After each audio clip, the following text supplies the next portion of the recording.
I'm stood here with the well pool behind me and the Wells border to my left-hand side. And the Wells border is very much a Victorian creation. It would have been a fairly colourful affair back then as well. Today we've added a lot more plants. There's a lot more plants available for us to use, and we'll be having a look at those in a minute. The other thing worth looking at behind me is the view of the cathedral, which has very much been opened up again, much more as it was intended when the whirlpool was created back in the Victorian times, to reflect the cathedral within it.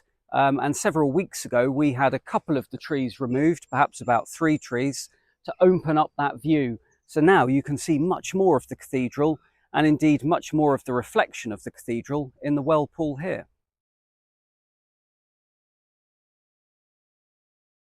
So within the Wells border here, we've got a lot of plants looking good in early July, and it's very much a border that looks good through June, July, August, and into the autumn with all the structure as well. Behind me, we've got the daylily golden chimes, which is a good long-lasting daylily. We've got Astrantia major, the Victorian pincushion, which also looks good for a very long time. And when it finishes flowering, we'll chop it down to the ground and it'll come up again and flower very well into September and October.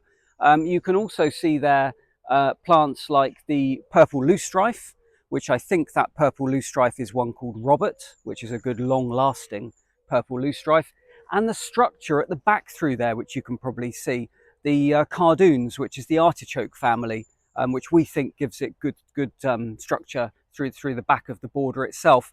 In terms of roses, we've got quite a few good roses in there. We've certainly got the pinky magenta young lycidas in there, and we've got the yellow Charles Darwin, which is also another strong David Austin rose.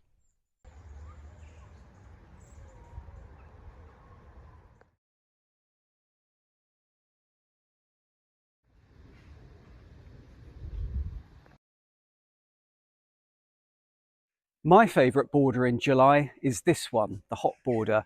A real diverse mix of plants, colourful shapes and textures as well. A really good range. So plants such as the double daylily there, the Quanzo floripleno, the dahlias are just starting to flower, roses, Nepeta sibirica, the lovely blue catmint there as well. We've got the blue of the sea lavender towards the front of the border. We've even got the devil's tobacco, the Lobelia tuber within the border as well, and lots more.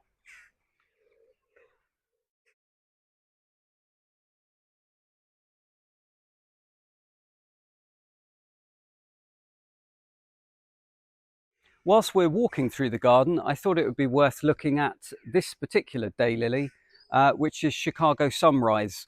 Very colourful, fairly long lasting, and well worth growing.